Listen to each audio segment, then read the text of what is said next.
Eu fui lá na tua casa lá, eu vi que vocês têm quando eu fui lá, tinha uma máquina grande pra caralho pra fazer botão, não era? Então, cara, isso aí é o sonho que eu tinha. Mas aquela porra é só pra fazer botão? Não, na verdade aquela é uma máquina, uma injetora de plástico, por exemplo. Pra fazer esse microfone, pô, tem plástico, tem várias coisas aqui. Então, a parte plástica é injetada lá, numa máquina igual. Cara, tu não tá entendendo, é uma máquina grande pra caralho. Tipo, não, mas não... Tipo, sabe aqueles tornos assim de oficina? Aqueles tipo torno? Tô ligado. É tipo o dobro daqueles tornos assim, né, Flávio? Eu ia falar assim, cara, é pequena? Cara, existe máquina do tamanho da minha casa lá. Tipo, caralho. Gigantona. Pensa assim pra você fazer uma piscina, injetar uma piscina. Lógico, tem piscina de fibra que não é injetado, mas tem de plástico, por exemplo. Pô, a máquina tem que ser gigante. Se vai injetar uma piscina, a máquina tem que ser 10 vezes maior.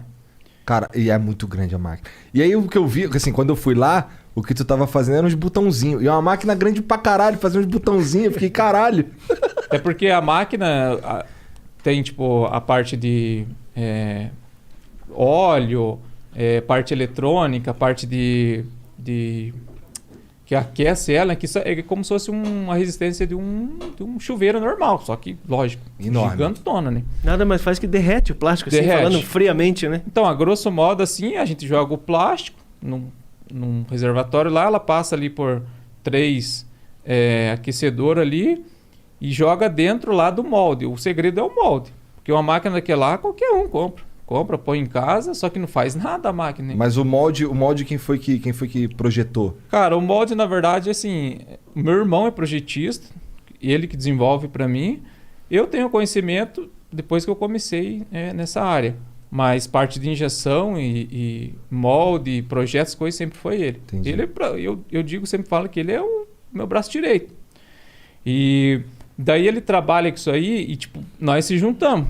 E eu tinha a ideia e ele tinha as ferramentas de fazer, de projetar. Cara, a gente começou... Pô, eu não tinha grana nada, cara. O Monarcão fala que eu posso ter um pouco agora, mas quando eu comecei... ele faz um cachorro quente pica também. Olha, esse papo é um pouco esquisito, mas tudo bem. Cachorro quente, porra. Cachorro quente pica. Pica, porque é bom, pô. Cachorro quente deve ser maravilhoso, né? Eu sempre falei, se não der second, eu monto um... Foi mal. O pior que o dogão dele é top pra caramba. Que foi mal. Eu feito Gabriel Monteiro aqui no Tá, mas aí... Porra, aí tá. Aí o que mais que tu usa aquela máquina ali pra fazer nessa parada? Cara, na verdade, essa máquina é tipo assim, você faz o que você quiser. Se eu quisesse fazer um fone desse aqui, por exemplo. Só que daí é grana, né? Vou dar um exemplo desse fone, por exemplo. Chuta aí que seja uns 5 pila aí. 5 mil. Não, tudo isso não. Não, vamos supor, por exemplo. Cara, a gente não comprou por 5 pau. Não. Mas é 5 mil. Agora, cara, eu nem sei. Tá, não, beleza. mas se você for na loja é 5 mil. Mas vai lá, fala. Cara, pra desenvolver isso aqui, cara, é muito complexo. Tipo, tem... Sei lá, a grosso modo tem 10 moldes aqui.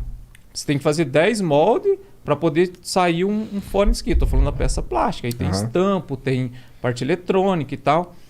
E aquela máquina, a injetora, ela serve para isso. Vamos fazer aqui um suportezinho aqui do parafuso. Tem que ter um molde. Em nosso caso é a mesma coisa. Por exemplo, o manche, eles são 6 moldes para fabricar. Por exemplo, a bolinha tem que fazer o molde. Cotonete tem que fazer outro. Cada botão, o botão tem 2 partes, então são 2 moldes diferentes. É igual você falou, pô, uma maquinona gigante daquela lá para sair um botãozinho pequenininho. E cara, e não dá para você fazer, por exemplo, se um molde gigante assim para sair 30, 40 cavidades às vezes. Sair 30, a gente chama de cavidade, é cada peça, né? Então, se você fizer quanto mais, maior tem que ser a máquina. Então eu já tenho uma máquina pequena, é bem pequena, é uma das menores. E já é um trambolhão grandão, um trambolhão gigante. E o que sai daquela máquina lá? Sai os cotonetes, sai as bolinhas, sai os botões? Cara, sai tudo praticamente plástico, eu injeto em casa. Consigo injetar tudo em casa. Cara, e tudo, cara, foi projetado... Pelo teu irmão? Eu e meu irmão. Maneiro. Fizemos no peitão. Desse assim controle mesmo. Aqui, por exemplo, Igor, sai essa bolinha aqui, sai esse caninho aqui, que é o shaft, né? Esse caninho aqui vai em cima do ferrinho ali do manche, vamos dizer assim. Os botões que são plásticos. E aí dentro o manche também ele tem... uma base, né? Dá pra ver, aqui, ó, né? Ele tem toda a base de plástico, mais isso mostra pra câmera ali, ó, pro pessoal ver. Sabia, Igão, que olhando assim, quem vê fala, pô, é fácil desenvolver e tal. Eu imagino que não seja. O problema, sabe o que é? Pô, a gente faz o molde, beleza. Mas teve molde que eu ajustei mais de 15 vezes. Às vezes, por exemplo, uma aba que fica fraca, uma medida que não deu certo. E tipo assim, a gente tem que... fizemos um projeto tal, injetamos, tá filé. Conseguimos montar ali tudo, vamos lançar. A gente vai lançar em campo, né? Não tem opção, você tem que pôr para venda, né? Uhum. Aí você venda, começa a vender, aí que começa os BO. Começa a enroscar, começa a pular fora. E essas partes é o mais chato. Mas agora tá redondo? Cara, assim, eu sempre penso assim, sempre tem como melhorar. Mas hoje, cara, a gente tá com um produto, eu sempre falo assim, que é uma qualidade japonesa, qualidade são. E, sei lá, 3, 4 anos atrás, cara, isso aí ninguém acreditava no Brasil. Porque assim, se for procurar uma empresa, por exemplo, assim, eu quero desenvolver um produto. Para começar, já tem poucas empresas que pegam isso aí. E você chega lá com um botão, o cara fala, esse cara se arrombado, ele não tem grana não. O cara já não te dá muito valor, não te dá muita atenção. Já começa por aí. E eu levei sorte, cara, que meu irmão, essa parte ele domina, né? E daí a gente começou assim, aos poucos. Primeiro modelo que a gente fez, um molde custou R$8.000. Caralho. Tipo, R$8.000 é pouco hoje. Hoje, se fosse 8 mil, tava tranquilo. Mas na época que tava duro. Então, mas assim, Quanto é que custa aquela máquina toda? Cara, sabia que a máquina tem molde meu lá que custa 2 vezes mais caro? Sério? Com certeza. Por que o molde é tão assim, caro?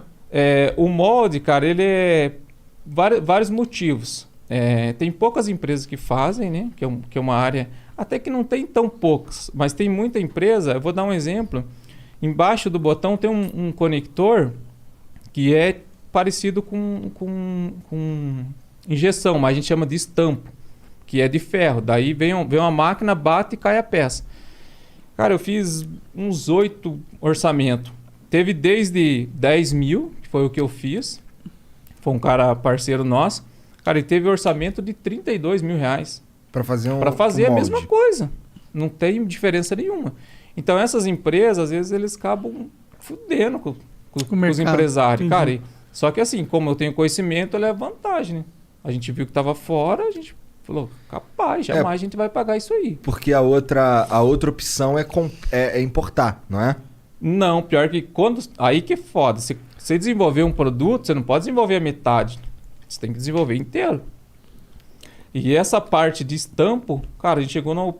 Falar, vamos ter que fazer, não tem o que fazer. A gente pegava umas da China, mas a gente adaptava. Não era uma coisa específica do nosso produto. Daí a gente teve que meter o peito. E foi, cara, acredito que foi o primeiro... Não sei se ele trabalhava com isso aí, mas foi a primeira vez que ele fez essa ferramenta, cara, e foi a mão de Deus. Eu sempre falo assim, cara, a gente fez, não teve um ajuste. Maravilha. E geralmente tem ajuste. Mas igual eu falei, tem molde lá que a gente fez 15 ajustes. Caralho. E essa parte de ferro aqui do arcade aí, como é que é? Contigo também? Cara, essa aí foi um projeto, a ideia foi minha. E meu irmão desenhou também. Fez a parte do 3D e a gente manda dobrar fora isso aí, né? Esse aí também não compensa, né? Tipo, fazer em casa. Pô, uma máquina para dobrar isso aí é gigante também. E cara, né? Para fazer poucas coisas não compensa. Entendi. Esse é melhor terceirizar, digamos assim, entendi, né? Fazer entendi. o corpo em metal ali. Mas vocês fazem desse arcade aí, tirando a parte de ferro ali, vamos falar da parte que funciona dele, os botões e o caralho. Isso daí é 100% vocês, não é? Na verdade, esse controle é 100% nosso. 100% brasileiro. A gente não importa mais nada. Lógico, né? Componente, tipo CI, essas coisas é impossível. Né? Nem tipo uma... O que é um CI? CI é tipo um microcontrolador para você gravar na placa, Por né? que é impossível? Isso aí tipo a indústria, não tem como, né? Só tem muita tecnologia envolvida. Que não compensa, Tem né? que ser uma indústria que já faça isso que tem uma expertise e tal, né? Vamos supor uma placa assim, tipo, dar o exemplo nosso, que ela tem ali aqueles componentes pequenos, que é ruim de falar coisa muito técnica, daí o pessoal fica meio boiando, mas aqueles pequenos ali é empresa específica para isso. E, cara, é tipo centavos. Às vezes tem coisa ali que não dá um centavo. Entendi, então vale a pena. Tão barato. Então, essa coisa jamais ninguém vai fazer. Tipo, LG, Samsung, essas empresas, ninguém faz. Nem eles fazem, eles sempre terceirizam porque vale a pena. Então, tirando essa parte aí, cara, é tudo nosso.